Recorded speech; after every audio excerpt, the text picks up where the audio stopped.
You know? put that, the car just comes out.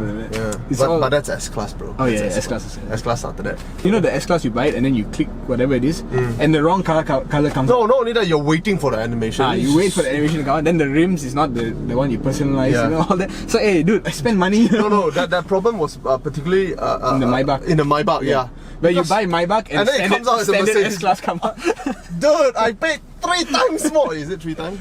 Whatever the And you show me a standard Mercedes-Benz. Yo! So, Autophiles? Oh, we're recording. Yeah, you're always surprised. But yeah, we are recording. In a Audi Q3. Q3! Oh, the car didn't sell. The previous one didn't sell. Current one not selling also. First impressions. The last time we reviewed the Audi, it was the A4. Okay. 2.0 TFSI. Okay. Quattro. Nice car. With the tech pack. Yeah.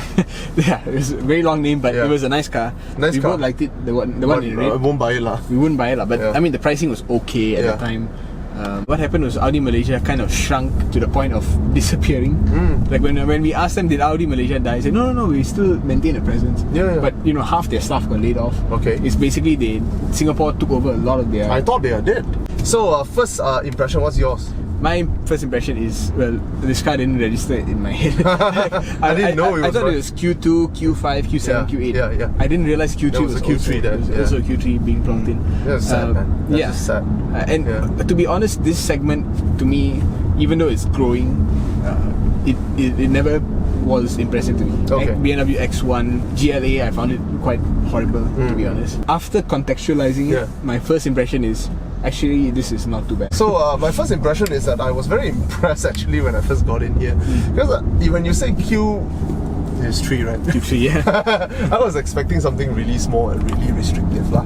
But I see that the back is a little bit small lah. Yeah. But then, oh my god, the UX was very small. GLA was horrible lah. So, but I remember, you know, when you say GLA, and I realized, dude, it does not feel like a GLA competitor in here, especially in the front seats. But of course, I'm pretty sure the back is bad.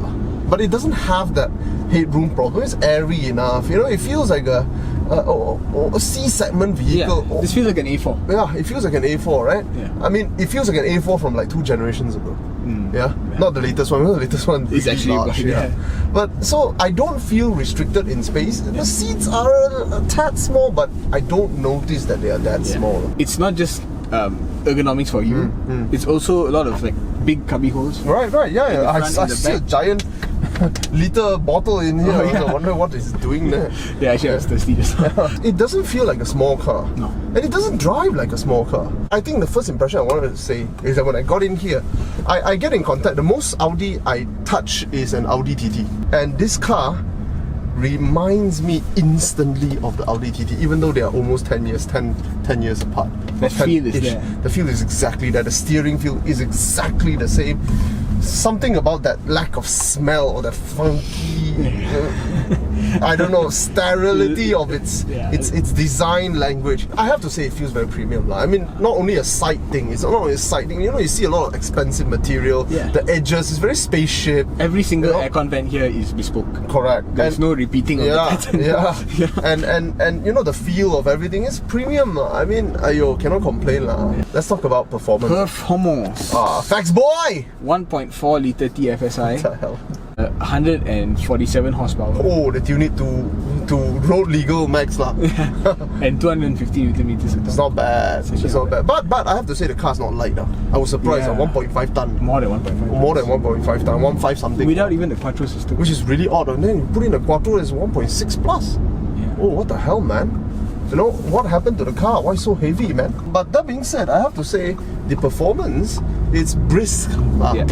It's fast enough. It's not very powerful. Yeah, but you know, it's enough to do whatever you want to throw at it lah. 0 to 100, I expect what, 8 seconds? Almost 9 seconds. Almost 9. 8 plus. 8.9. Okay. But is this a... Yeah, this is a 6-speed DSG. Okay. Wet clutch. Wet clutch. Okay. It is rather fast. It is very fast. The problem I had with this gearbox was, mated to this engine, you are already revving around, let's say 3,000 plus, and you want that extra power, you will have to slow down to drop gear. You know, there's not enough gear ratios. Gears. The gear ratios are a little bit too spaced out to really push the car. I think it's not a gear problem. I think it's an engine problem. It's like when it's mated to this car, to this engine. But if you're not demanding a lot from the car, actually it's actually perfectly fine. more than adequate. Honestly. Yeah, faster than it needs to be. Yeah. More intelligent than I can perceive. Yeah. Well, I can't complain to be honest. It changes seamlessly. Yeah. It's good I like. The only problem I have is small engines, it's not my cup of tea. You give me a 5-litre V8 in the front, I'll be like when you squeeze a 1.4 to 150 horses, 140 horses. Yeah, it's a bit tough. I mean, to me, if it was a 2-litre, I'd be so happy. I know. But it won't be affordable. Yeah. So I mean, give and take the reality is you can't get everything. At least it's not a 3-cylinder. At least it doesn't suck. Yeah, at least it doesn't suck. That's the best part. Performance, a very competent, adequate 3.5. 3.5. Yeah. You? Yeah, same. I would say it's not as sharp as you would think an Audi is because it's still a Q3 and it's still very heavy. Yeah. I was taking it at rather high speed.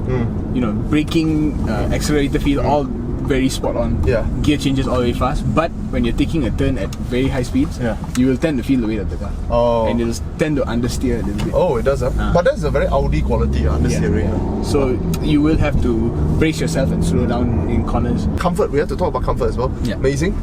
More comfortable than I expected it to be, being a GLA competitor. Yeah. It feels like almost an Audi Q5 from the previous generation. I think, oh man, this is so comfortable actually. Not bad. Yeah. Deceptively large. Deceptively large. I mean, the front feels like one class larger than it should be. But if you want something in this segment, then fine. Not bad. This is one of the better options. 3.5, man. Yeah, 3.5. 3.5 out of 5. Design. Okay. This is a tough one. Because the front grille is basically a barbecue grill just plonked on the front. It looks like, Bane from Batman. The big... but then, yesterday when I was driving more aggressively, I realized the face exists for a reason. Why? People move out of the way. It looks a bit like an Urus. There is an Urus feel to it on the outside. Of course, not the size. I think the family, all the angles are so sharp, I mean, Lamborghini has always been angular. So it's in their blood. After the Miura. Yes, correct. After the 70s. But Audi going this angular, are you, infected by Lamborghini? There is a lot of Lamborghini thing here. Look at this. This is the most Lambo thing ever, right? Yeah. Yeah, but at least they screw it in properly. Like the Lambo is not screwed properly. So, I don't know whether I think it's a good thing or not, but I think the car carries it well. I mean, this angular face. Yeah. Actually, when I started taking pictures of the car, especially in this color, then it pops. It pops. You can park it beside the road here, and you take a picture of it, and it works. Well, partially is the color. The color really pops. But the angular design is also very, very futuristic. There is just one caveat, because I grew up in the 80s. Cars are the squarest ever in the 80s. Yeah. And 80s squarish things do not look good for long. That is the only thing. A lot of 90s cars until today look so good still. Yeah. But the angular 80s, I don't think it ever will be accepted as a classic. I have a little bit of reservation about this angular approach, overly angular approach. It's not beautiful, but it's clean. It's clean. I mean, it's surgical. That's only. But the interior, I have to say, very well done. Yeah. Very technology. What I didn't like was all the glossy black. But I don't think it was done badly. Because I think it was incorporated well into the screen. The problem is, see, within 1 day, it's because you're touching it. Like none of this is touched. You're talking about the dust. I do like this. I do like this little batik pattern up here. Yeah, it's not a batik pattern. So I drove the UX and this back to back. Yeah. This is not too bad, the design and all that. But I think the UX is a little bit more flamboyant, a bit more artistic. So this next to the UX, I would say the UX is a little bit more... It stands out a bit. The premium quality is there. But this one, technologically, I think it's one of the most superior. They've gone full Tron. The perception of high technology is definitely more pronounced here than in any of the other rivals. Definitely. Yeah. Definitely. The way they do the screens, virtual cockpit. Oh, so nice, man. So really nice. I love it. The resolution is like clear. Just right. Yeah. You go this close so you can't see the pixels, Yeah, man. It's so clear. I like they really bought the best screens they could and they plonk it in here. I have to say, design-wise, I don't know why, I'm feeling a bit generous. I have to give it a 4. Must be a good day for you. But yeah, design-wise, I think we have to include the way it's put together, build quality. So I think that also is very high. Oh yeah, I mean of all the cars, all the German cars, this has the most well fitted interior. Yeah. And this is a quality that Audi cannot give up, because it has always been the most well screwed together vehicle in the German lineup. You see, this thing is so solid, it's like a rock, man. It hurts. I like So design, I would give it a 3.5. you are so harsh. I noticed nowadays you're very harsh with the Germs. I hold them to a higher standard.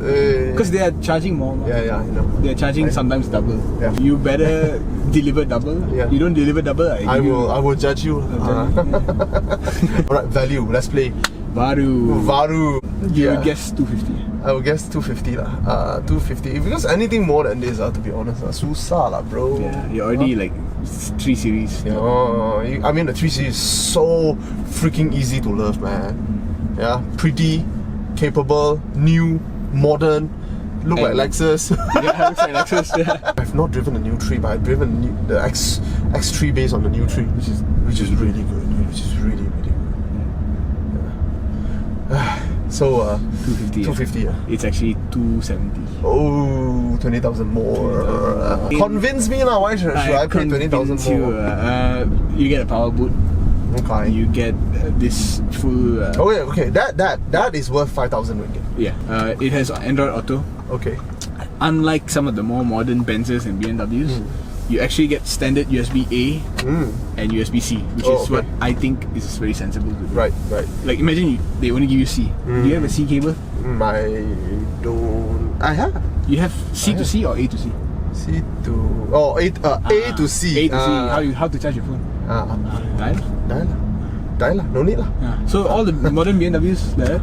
So you better have a C to C. Focus. Yeah. Your phone died, no? It's okay. It's okay. Stupid. Yeah, rear aircon vent, nothing else too special. No quattro, no autonomous braking. And what's even worse is Lexus UX at 240,000 has almost the full active safety suite. Yeah, so that's it. I can't really convince you any further. Well, I have to say, comparing to a GLA, those that I've driven now, and this is a nicer place to be. I think it's substantively better car. I think the problem with the other competitors, the two German competitors, X1 and GLA, is that you may find that everybody in your neighborhood has their car. A lot of people has it. A lot of people have it, and the face is so similar to the others. So the Audi kind of has this Q3 kind of stands out a little bit because nobody has the new SUVs. Yeah, because it doesn't sell. It doesn't sell. Yeah. So if let's say you are someone who just is an Audi fanboy or who wants something that looks clean to match your very minimalist house, then this would fit in very well. Yeah. Or if you're a psychopath, go ahead lah. It's just the right car. If you're Patrick Bateman from American Psycho. Yeah. New car. What do you think? But not this colour lah. I think he'll pick silver. The colour of scalper. It's not priced wrongly lah. Yeah, it's in the right category lah. Just I wish it a bit lower lah. Yeah. It should be like 230 or something like that. So in that sense, I can't really fault it. I have to say value-wise, it's 3 lah. Yeah, I would give the pricing maybe a 2.5 to 3. Overall, I think give or take is about 3 lah. It's about 3, 3 out of 5. Pretty impressive car. Not bad, quite likable. Some complaints, but nothing you should really worry about. Autophiles Signing out of Audi Q3. Yeah. 1.4 turbo, 6-speed DSG. Volkswagen Group did think of poisoning monkeys to see if diesel actually is poisonous. So Really? it's not above them. Yeah, man. Considering the way they lie. The design of the experiment was to pump diesel fumes into a cage of monkeys and to test whether they developed cancer cells. What the hell? They realized that the optics would be bad. Yes, that's the reason why you don't do weird shit because the optics is bad.